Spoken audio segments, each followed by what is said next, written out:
Ayan mga boss, so 8 PM na labas natin. Actually, napagap pa nga kasi 8:30 talaga dapat. So, samahan niyo ako sa ating munting celebration.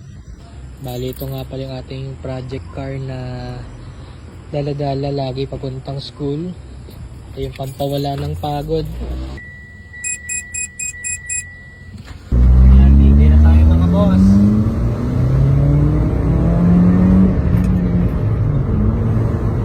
And touchdown. So, sama na. So, sa IMSUI tayo. Campaign celebration.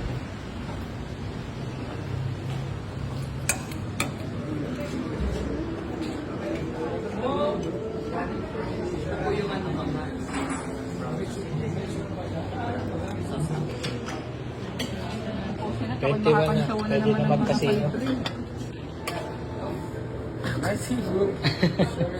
Yan pala yung two-way. Kahit kain muna tayo, bali mamaya mamimigay tayo ng mga biyaya sa ating mga solid follower at mga solid clients natin dyan. Baka-baka lang kayo, maraming salamat po sa inyo. Keep sharing sa ating mga posts. Salamat sa inyo, lalo na sa ating mga solid clients. Happy birthday! Presyo niya ng ano?